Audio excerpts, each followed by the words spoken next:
सारे लोगों के मैसेज हैं कि नितिन आप महाकुंभ क्यों नहीं जा रहे। देखिए, मेरे चाहने ना चाहने से कुछ नहीं हो सकता। और यकीन मानिए, आप कितना भी प्लान बना लो कि आपको अमरनाथ जाना है, आपको केदारनाथ जाना है, वैष्णो देवी जानी है, महाकुंभ जाना है, लेकिन जब तक ईश्वर की मर्जी नहीं होगी अपने घर से 2 कदम नहीं निकल पाओगे। प्लानिंग बना लो, ट्रेन में बैठ जाओ, फिर भी वापस आना पड़ जाता है। होता है, ये अपने साथ हो चुका है 2 बार। इसलिए मैं आपको ये यकीनन कह रहा हूँ कि जब तक ईश्वर अपनी तरफ से प्रस्ताव आपका स्वीकार नहीं करते, आप नहीं जा पाओगे। कोई ना कोई मतलब समय में गड़बड़ होता रहेगा कि अभी ये काम आ गया, अभी इसलिए नहीं जा सकते, अभी वो काम आ गया। और जब बुलावा आता है तो तुरंत से तेज काम हो जाते हैं। नमस्कार, जय भोले, मैं नितिन हूँ। ये है चाचा के फैक्ट्स, कहानियां सुनाता हूँ। कभी फैक्ट्स, कभी ईश्वर से जुड़े चमत्कार, कभी रोचक पुरानी कथाएं और कभी तीसरी शक्ति के प्रकोप। कहानी के माध्यम से समझाता बताता हूँ। अगर आपके पास भी कोई ऐसा एक्सपीरियंस है जो आप हमारे साथ शेयर करना चाहते हैं तो प्लीज़ मैसेज करिएगा, फेसबुक, व्हाट्सएप, इंस्टा, कमेंट कहीं पर भी, ठीक है। और पहली बार आए हो ना तो 2 एक कहानियाँ देखिए, सुनिए, और आपको अगर लगता है कि हाँ ठीक है, मतलब इसकी कहानी हम सुन सकते हैं, हमारा समय सही व्यतीत हुआ है, तो सब्सक्राइब जरूर कर लेना। आप आते हो, वीडियो देखते हो और जाते हो, सब्सक्राइब नहीं करते तो ऐसा लगता है कहीं कोई कमी शायद रह गई है। अभी इंट्रो फिर आकर शुरू करता हूँ, कहीं नहीं जाना, पूरी कहानी सुनना। जय बोले।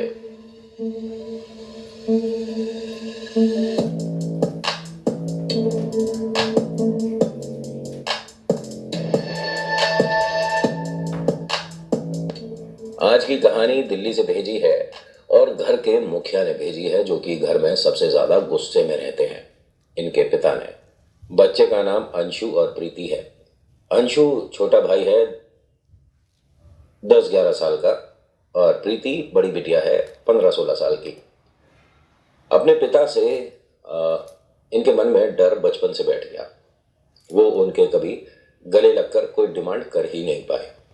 इनके पिता मतलब घर में भी गुस्से में रहते हैं, घर के बाहर भी गुस्से में रहते हैं। एक गवर्नमेंट जॉब पे हैं जिसमें इन्हें शायद गुस्सा नौकरी ज्वाइन करते ही मिल गया था, तब से ही गुस्से में रह गए और आज तक गुस्से में हैं। इन्हें हर बात पर गुस्सा आता है। अरे लाइट कैसे चली गई है, ये कोई समय है? बिजली का बिल देने के बाद भी लाइट चली जाती है। बच्चों, जैसे आपने कहा है वैसे ही मैं शामिल कर रहा हूँ। भोले बाबा पर बहुत ज़्यादा यकीन करने के बाद भी इनके घर में ये जो भाई साहब का रुद्र अवतार है ना, ये थोड़ा शांत हो जाए किसी दिन, ऐसा हो ही नहीं रहा था। इनकी धर्मपत्नी मतलब पूरा दिन सोचती है कि न जाने आज कौन सी ऐसी गलती होगी जिसकी वजह से घर में गुस्सा हो जाएगा। ये क्या है, ये घी इतना क्यों लगा दिया है? अरे तुम्हें पता नहीं है कि इतना ज़्यादा घी नहीं खाना चाहिए? अरे भैया खूब खाओ, दबा के खाओ। अरे ये झाड़ू पोंछा अभी किया था, ये पैर किसने छाप दिए, कितनी सफाई करनी पड़ती है, यहाँ यहाँ ये क्या चीज़ है, ये क्यों ले आए, इसकी क्या ज़रूरत थी? मतलब छोटी छोटी चीज़ों में बड़े बड़े गुस्सा लिए हमेशा घूमते रहते हैं। इनके दोनों बच्चे इतने ज़्यादा डरते हैं कि कभी एक साथ बैठकर घर पर टीवी नहीं देखा है। पिक्चर देखना इन बच्चों के शुरू से ही एक सपने से में रह गया। आप थिएटर जाते हो, कोई बड़ी बात है? नहीं, आज टाइम है, चलो बच्चों को बोलते हैं फटाफट तैयार हो जाओ, बच्चों शाम का शो देख कर आएंगे। है नॉर्मल सी बात है। आप यकीन मानोगे, इनके बच्चों ने आज तक थिएटर नहीं देखा। ठीक है भाई साहब, एक चीज़ आपसे बोल रहा हूँ, बच्चों आप पापा को बुला लो ज़रा। ये वीडियो ख़त्म होने के बाद मोबाइल पे सुविधा होती है, एक पिक्चर बुक करो, कोई सी भी, कोई फ़र्क नहीं पड़ता। वैसे थिएटर पे कौन सी अच्छी लग रही होगी इस टाइम, मुझे नहीं पता। पता लगा मैं बोल दूँ, आप देखा और कहो कि क्या बेकार की पिक्चर तूने यार बोल दिया। मतलब ये वीडियो जब तक ख़त्म होती है ना, तब तक आप सोच लीजिए कि शाम को कितने बजे जाना है। ऑफिस से छुट्टी लीजिए, बहाना बनाइए, कुछ भी करिए, बच्चों को आज ही आपको लेकर जाना है। ठीक है? अगर आप देर रात देख रहे हो तो कोई बात नहीं, एक दिन का एक्सक्यूज सही, कल चले जाओ। लेकिन बच्चों को ये पता चलना चाहिए कि उनके मामा को जो बात बोली गई है वो असर करती है, और पापा ने उस बात को माना। आपसे मैं कोई गुस्से में होकर नहीं बोल रहा हूँ, मैं कौन होता हूँ गुस्सा होने वाला? मैं तो एक साधारण सा कहानी सुनाने वाला हूँ, मेरे जैसे हर घर में है। तो मैं आपसे एक रिक्वेस्ट ही कर सकता हूँ भाई साहब, बाबा भोले के लिए आप इतना कर दो। बच्चों के चेहरे पर जो मुस्कुराहट आएगी ना भाई साहब, आपके महीने की तनख्वाह से ज़्यादा है। और वो जो आपकी धर्मपत्नी कहती नहीं है इस बात को, मन तो उनका भी करता होगा कि बाजू वाली चली गई, हमारी ननद, देवरानी, जेठानी, मौसी, चाची सब मॉल जा चुकी है, हमने कभी मॉल भीतर से देखा ही नहीं। क्यों भाई? मॉल में अंदर जाने में पैसे लगते हैं क्या? कहानी से हटकर ये सारी बातें बोलनी मुझे पड़ रही हैं, क्योंकि बच्चों ने नितिन मामा कह कह कर जो लिखा है ना मुझे, भाई साहब आप यकीन मानोगे, मैं पहली बार ऐसा कर रहा हूँ कि कहानी परसों आई है और आज शामिल हो रही है। वरना 2-3 महीने मिनिमम मानकर चलो, अगर आपने मुझे कहानी भेजी है तो। कभी कभी उससे ज़्यादा वक्त लग जाता है और कभी कहानी ड्रॉप भी हो जाती है। लेकिन बच्चों, आज आपके लिए सही। तो भाई साहब इतनी बात काफ़ी है। रिक्वेस्ट है ये मेरी आपसे, दोस्त दोस्त मान लो, भाई भाई मान लो, ठीक है? और आज चलो आपको एक्सक्यूज़ दिया, लेकिन कल शाम का शो बच्चे और धर्मपत्नी के साथ आपको जाना है। अम्मा बाबूजी को मैं नहीं कह रहा, क्योंकि वो परेशान हो जाएंगे, मॉल में ठंडा कुछ ज़्यादा होता है और माँ जी को भी परेशानी हो जाएगी, बाबूजी भी कंफर्टेबल नहीं फील करेंगे, इसलिए मैंने उन दोनों को, वरना मैं तो चाहता हूँ पूरा परिवार जाए। ठीक है, चलो अब कहानी सुनाता हूँ। कहानी दिल्ली से आई है और कुंभ से जुड़ी हुई है। ठीक है, धर्मपत्नी ने, माता पिता ने, बच्चों ने 1000 बार अपने घर में मुखिया को, अपने पापा को बोला हमें कहीं घुमा लाओ, हमारी छुट्टियां चल रही हैं, अभी स्कूल खुले नहीं हैं, अभी टेस्ट वगैरह 3-4 दिन बाद से हैं, और दोनों बच्चे पढ़ने में बेहतरीन हैं। डर कर पढ़ रहे हैं या कैसे पढ़ रहे हैं मुझे नहीं पता, लेकिन दोनों पढ़ाई में अपने क्लास में टॉपर हैं। 20 में 19-20, 19-20 हमेशा ऐसे ही आते हैं।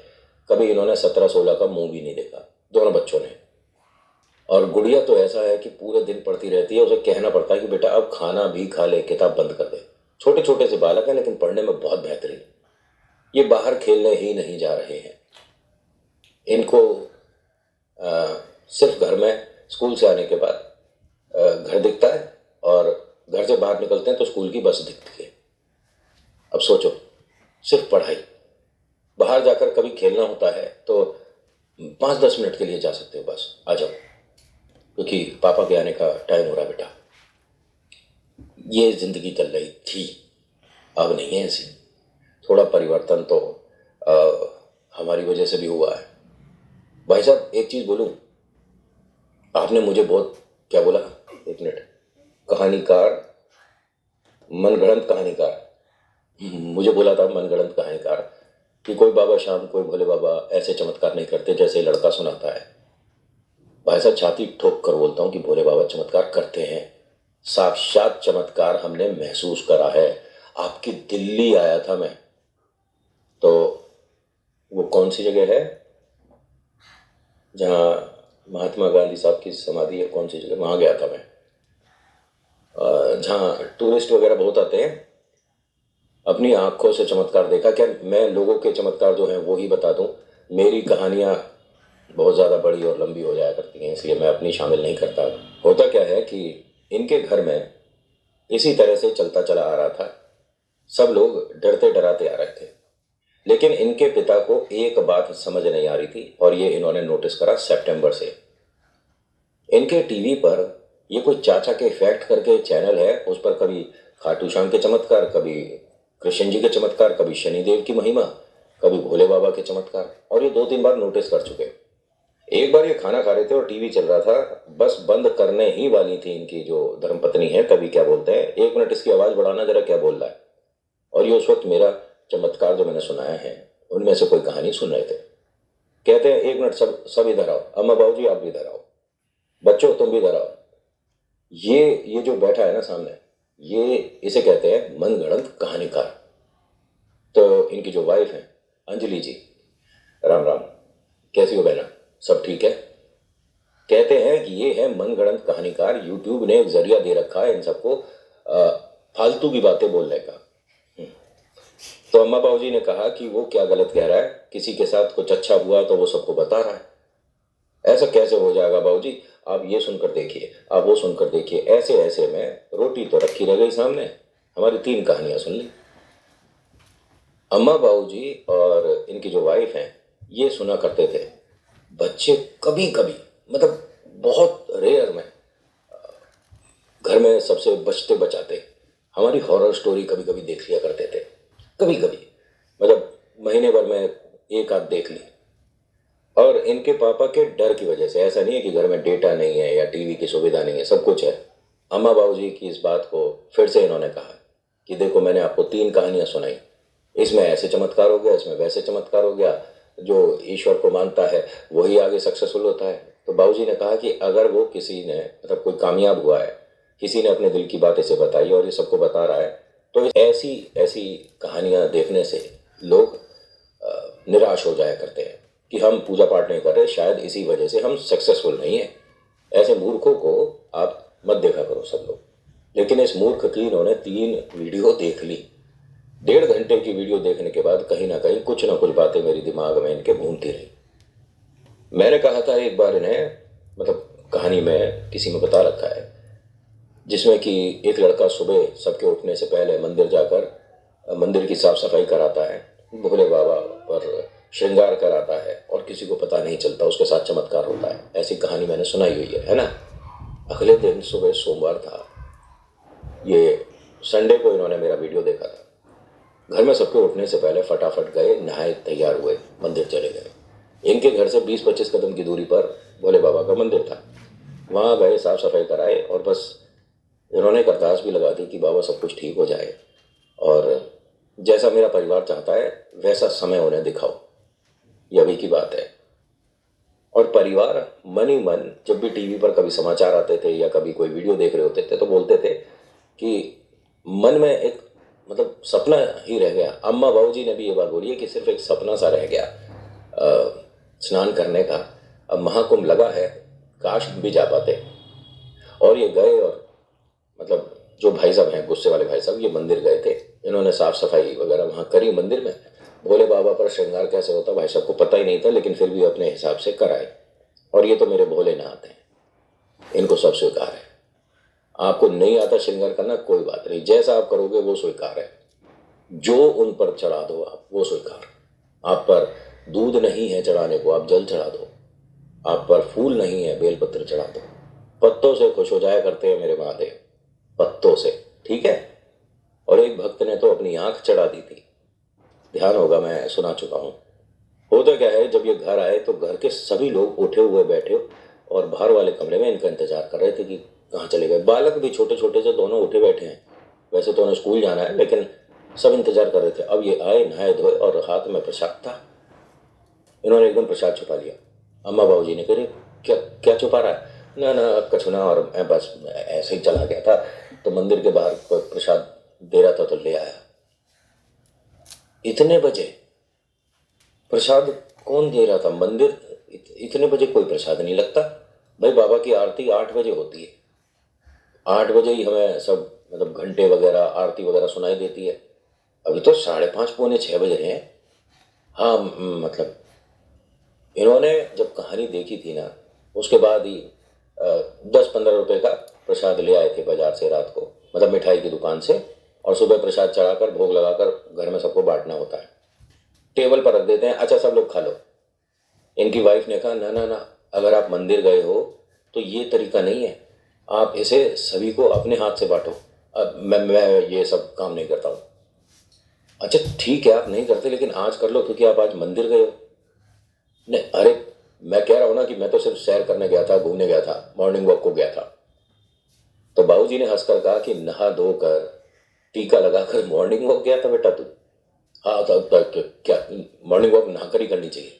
उन्होंने कहा बिल्कुल ठीक कह रहा है, 100 में से 99 लोग घर से नहाकर ही निकलते होंगे अगर मॉर्निंग वॉक पे जा रहे हैं, क्योंकि पसीने आने के बाद वो कपड़े बदल कर दफ्तर चले जाते होंगे वॉक करने के बाद। हैं अब मेरे को किसी से कोई बहस नहीं करनी है और मैं नहाने जा रहा हूँ। नहीं, पहले प्रसाद तो दे दे सबको। इन्होंने किसी को प्रसाद नहीं बांटा। ठीक है, अपने आप देख लो। अब जब ये नहा रहे थे, नहा मतलब घर में सबने एक दूसरे ने प्रसाद लिया। अब सब खुशफुश बात कर रहे हैं कि ये क्या हो रहा है, ऐसा मतलब कमाल कैसे हो रहा है। दोनों बच्चों से कहा कि तुम्हारे स्कूल की तो छुट्टियां चल रही थी, फिर आज स्कूल क्यों जाना है? वो पापा मार्क्स दिखाएंगे हमारे, तुम्हारे क्या जाके हमें नंबर देखने हैं?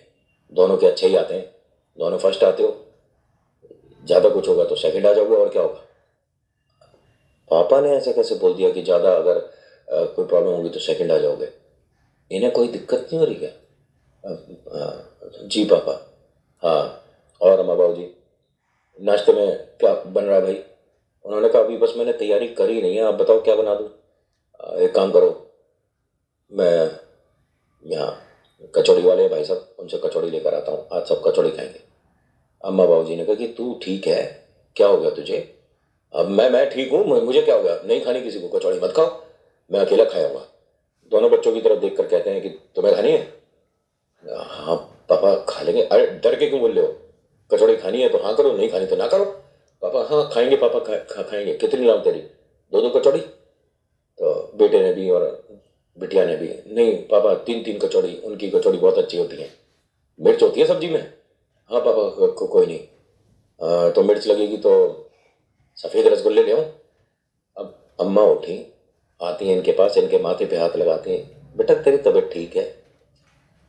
क्या बात है? क्या हुआ, सब ठीक है? नहीं, भोले के मंदिर गया था तू? अरे मंदिर नहीं गया हूँ, वो तो बस उधर से जा रहा था मैं। अच्छा सुन ले मेरी बात, मंदिर में किसी ने तेरे पर कोई भभूत तो न छिड़क दी? तू ये अच्छी अच्छी बातें कैसे करने लग रहा है? बेटा ध्यान कर, तू एक गुस्से वाला और बहुत एकदम कड़क इंसान है। हाँ मैं गुस्सा तो होता ही नहीं हूँ, और कड़क वाली बात क्या है? ठीक है, कोई कचौड़ी नहीं आएगी। जैसे ये जा रहे थे, बाबूजी हंसे।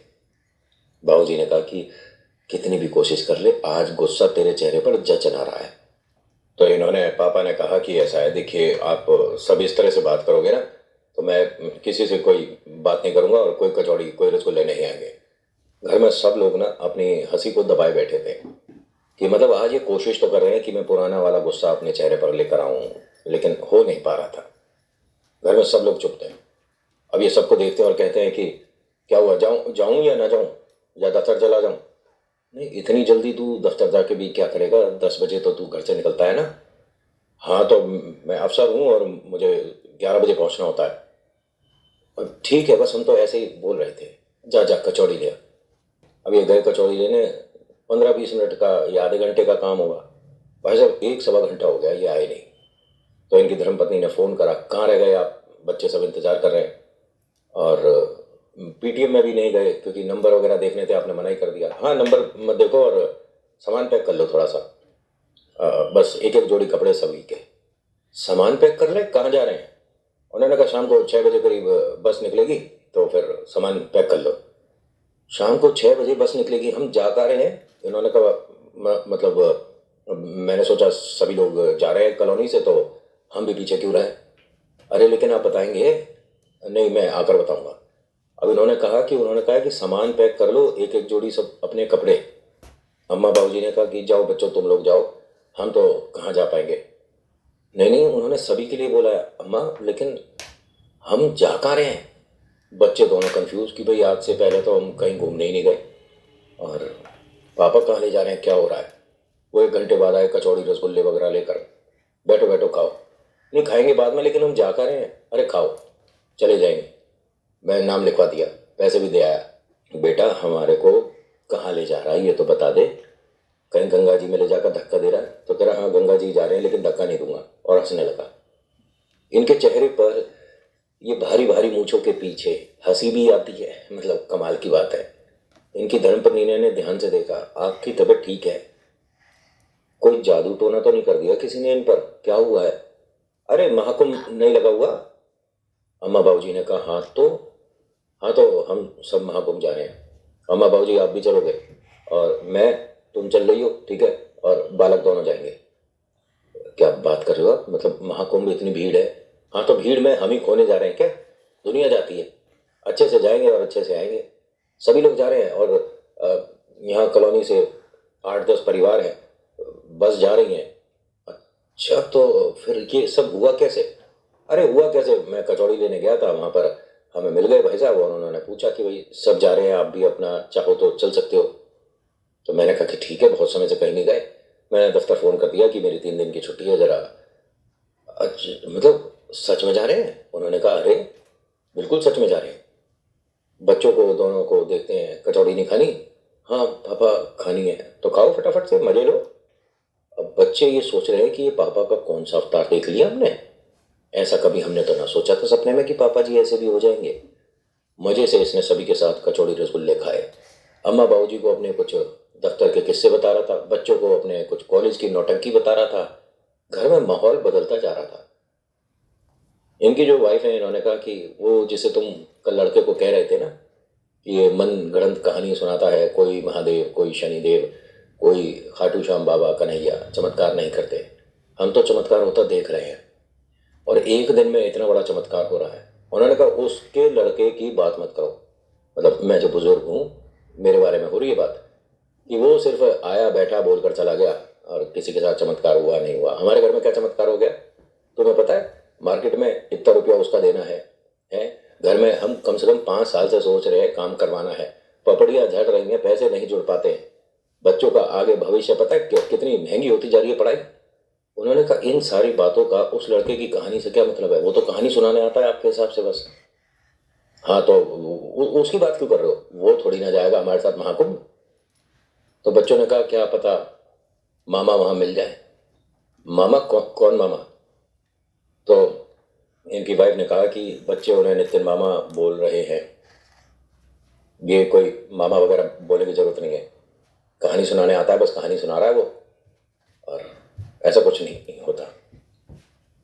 इनके पिता ने कहा कि अच्छा चल ठीक है, उसकी सारी बातें बेकार है, वो लड़का सिर्फ आया, कहानी सुनाया और चला गया। तेरे मन पर उसकी छाप कैसे छूट रही है? तू क्यों भोलेनाथ को मानने लग गया? नहीं, मैंने कब कहा मैं मान रहा हूँ? बस भगवान होते हैं, ये तो बात सच है। हाँ यही तो वो बोलता है जो ये बच्चों का मामा है, नितिन नाम है ना उसका, नितिन मामा। वो भी तो ये बोलता है कि भगवान होते हैं, आप कोई से भी धर्म के हो, आप अपने भगवान को मानो, यही तो बोलता है वो।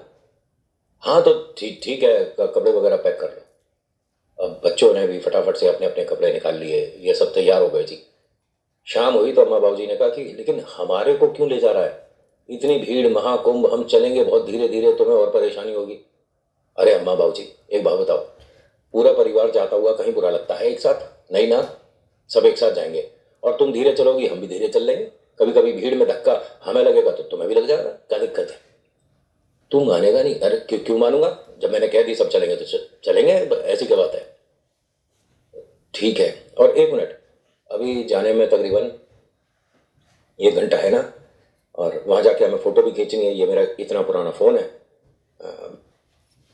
जब तक ये वहां पहुंचे हैं तो अपने सब्सक्राइबर के परिवार में 170 लोग और जुड़ गए। इन्होंने कहा था कि अगर आपको इसकी कहानी पसंद आए तो अपने फोन में चाचा का इफेक्ट खोल के ना ऐसे सब्सक्राइब का बटन दबा देना। मैंने नया फोन लिया है और सबसे पहला चैनल इसी का सब्सक्राइब करा है। कहानी जोरदार सुनाता है, वैसे ये मन से बना रहा होगा, ऐसा होता थोड़ी ना है, लेकिन लोगों की श्रद्धा इनसे थोड़ी ज्यादा थी। बहुत से लोग ऐसे थे जो कह रहे थे कि हम इसे पहले से भी सुनते आ रहे हैं, 1 डेढ़ साल से सुन रहे हैं। बाबा श्याम, बाबा भोले, ये सब की कहानियां सुनाता, बीच में कभी डरावनी भी सुना देता है। और ठीक है, अच्छी बात है, किसी के मन में अगर कोई बात ऐसे कहता है और ये उसे सुनाता है कहानी में रूप देकर, तो क्या बुरा है। जब ये कुंभ में पहुंचे हैं, बस से उतरे हैं और दिक्कत हो गई। सभी लोग धीरे धीरे करके उतर रहे थे, बच्चे भी उतरे, अम्मा बाबूजी को सहारा देकर ये उतार रहा था। ऐसे में भीड़ बहुत ज्यादा थी। बच्चों को इन्हें बोला था कि फोटो आप बच्चों खींचते रहना, तो बच्चे थोड़ा सा दूर हो गए थे दोनों, और अम्मा बाबूजी की और मम्मा पापा की फोटो खींच रहे थे बस से उतरते में। भीड़ में दोनों बच्चे इधर उधर हो गए, और इतनी भारी भीड़ जिस तरफ इनकी बस रुकी और ये चले, इन्हें उम्मीद नहीं थी, क्योंकि जहां बसेस रुक रही हैं वहां इतनी भीड़ नहीं है भाई। जब स्नान करने जा रहे हो आप तब तो समझ आता है कि भीड़ है, वहां तो है ना, लेकिन बसेस जहां रुक रही हैं वहां एकदम से इतनी भीड़ नहीं आती, और पता नहीं ऐसा कैसे हो गया। बच्चे तो इनके भीड़ में गुम हुए, बच्चों से फोन भी छूट गया। पापा ने नया फोन खरीदा है। पापा के गुस्से का मतलब इन दोनों को हिसाब पता ही है, क्या हाल करते हैं। यहाँ कुंभ घूमने आए हैं, पापा का इतना भारी नुकसान कर दिया। अब ये दोनों परिवार को भूलकर बालक फोन ढूंढने लग गए। पापा डांटेंगे, पापा डांटेंगे, करते करते करते करते ये भीड़ में और ज्यादा अंदर तक चले गए। अब पॉसिबल, देखिए मुझे कहना तो नहीं चाहिए, बहुत कम पॉसिबल है कि अगर आप बिछड़ गए दोबारा मिल जाओ। पिक्चरें भी सुनी होंगी, कहानियां देखी होंगी कि कुंभ में बिछड़े बड़े मुश्किल से मिलते हैं। बहुत 1-8% के चांसेस है, क्योंकि भीड़ आपकी सोच से ज़्यादा होती है। और पूरा ग्रुप आया एक तरह से भीड़ का, और ये दोनों बच्चे अपने माता पिता दादा दादी से अलग हो गए। अब दोनों की तरफ का बताता हूँ। बच्चों ने क्या सोचा क्या करा है, और माता पिता ने क्या सोचा क्या करा है। पिता ने जब पलट कर देखा, दोनों बच्चे नहीं है। दोनों को आवाजें दी, दोनों सुन नहीं रहे। माँ परेशान हो गई, दादी बाबा परेशान हो गए। जो इनके साथ कॉलोनी से लोग आए हैं, सोसाइटी से, उन सभी ने भी बच्चों को ढूंढना शुरू कर दिया। और इतना ज़्यादा चिंतित, इतने ज़्यादा परेशान, इनके पिता ने, मतलब भीड़ को कैसे, मतलब उचक उचक कर देखोगे, बस के ऊपर चढ़ गए और बस के ऊपर खड़े होकर बच्चों को देखने लग गए, ढूंढने लग गए। बहुत देर हो गई। आंखों में आंसू, चेहरे पे चिंता, डर, सब कुछ दिख रहा था। हाथ जोड़कर, आंखें बंद करके, आंखों से लगातार आंसू बह रहे थे, क्योंकि ये उम्मीद नहीं थी कि ऐसा कुछ हो जाएगा। आंख बंद करी, आंखों से आंसू बह रहे थे, हाथ जोड़कर। सुबह सुबह शिव मंदिर गए थे ना, तो वही प्रतिमा, महादेव की वही मूर्ति, वही शिवलिंग जिस पर इसने श्रृंगार किया था, दिखने लग गया। इन्होंने हाथ जोड़ी, आंख बंद करी और बाबा से अरदास लगाई कि बाबा भोले, मैं जिंदगी में पहली बार मंदिर गया हूं, उसका प्रसाद मुझे ये नहीं चाहिए। मैं यहीं से वापस लौट जाऊंगा और कभी जिंदगी में पलट कर आपकी तरफ नहीं देखूंगा, अगर मुझे मेरे दोनों बालक नहीं मिले तो। मैं यहां से कभी घर नहीं जाऊंगा। मैं जिंदगी में कभी किसी ईश्वर का नाम नहीं लूंगा। बाबा बोले, बस आप मेरी ये मनोकामना पहली और आखिरी समझकर पूरी कर दो, मेरे बच्चों को मुझसे मिलाओ। ये बस के ऊपर खड़े हैं, ठीक है। दोनों बालक जो हैं, बिल्कुल बस के अपोजिट चल रहे थे। उन्हें, मतलब छोटे थे हाइट में, और इनके आसपास जो लोग थे वो सब लंबे बड़े ऊंचे, मतलब हाइट थी। ये दोनों रोए जा रहे हैं, कोई इनकी मदद ना करे, कोई इनसे पूछने वाला नहीं। तभी एक अघोरी आया। इन बच्चों ने जैसा बताया कि एक डरावने बाबा से दिखे थे, वो अघोरी थे, ठीक है। अघोरी इनके सामने आते हैं और रुक कर पूछते हैं कि बेटा रो क्यों रहे हो, क्या हुआ। उन्होंने कहा, हम पापा के पास जाना है, मम्मी और दादी बाबा सब हमसे मिस हो गया, किधर जाना है हमें नहीं समझ आता। तो जो अघोरी है, उन्होंने कहा कि मेरे पीछे पीछे चलो। इनका ये कहना है बच्चों का कि कोई भी भीड़, कोई भी इंसान, जितने इतने सारे लोग हैं, ठीक है, ध्यान से सुनना ये वाली बात है। अब क्या कहोगे वो कौन अघोरी था, सुनो जरा। अघोरी कहते हैं कि आप बच्चों मेरे पीछे चलो। बच्चे एकदम से किसी की बात ऐसे ना फॉलो करें तो ज्यादा बेहतर है, लेकिन ये जो सब बन रहा था ना, ये सब किसी की लीला चल रही थी। उनसे कहते हैं बच्चों मेरे पीछे चलो। अब भीड़ में जब तमाम 1000 2000 या लाखों लोग आसपास इधर उधर जा रहे हैं, तो आप किसी के पीछे पीछे कभी कभी नहीं भी चल पाओगे, ठीक है। बीच में से लोग निकलेंगे, लेकिन इन बालकों का कहना है कि उनके बाबा के बीच में से और हमारे, मतलब कोई निकल ही नहीं रहा था। और ये कहते हैं कि कम से कम 3 हाथ का रास्ता खाली था बीच का। जो आ रहा है या तो बाबा के आगे से जाता था या हमारे पीछे से जाता था, बीच का कोई आदमी हमें बीच में से पार नहीं करके गया। कोई भी भीड़ हमारे बीच में से निकली ही नहीं। और ये उनके पीछे पीछे चलते रहे, और वो बाबा बार बार पलट कर देखे हैं, बच्चों आ रहे हो ना, आ जाओ मेरे साथ, आ जाओ, आ जाओ मेरे साथ, आ जाओ। और बाबा पलट कर इन दोनों की तरफ देखते हैं, दोनों की तरफ हाथ जोड़कर कहते हैं, जय भोले। उन दोनों ने बोला, जय भोले। देखो अभी मैं हटूंगा और तुम्हारे चेहरे पर मुस्कुराहट आ जाएगी, तुम बहुत खुश हो जाओगे, तुम्हारे पापा मम्मी आ गए। अब जैसे ही उन्होंने बोला, बालक इधर उधर देखने लगे, कहाँ है मम्मी पापा, कहाँ है। अब ये जब हटे हैं सामने से, तो बिल्कुल एग्जैक्ट इनके जस्ट पीछे इनकी मम्मा खड़ी हैं। बच्चों को देखा, मम्मा ने गले लगाया, अपने हस्बैंड को आवाज दी, वो ऊपर से उतर के आए फटाफट से।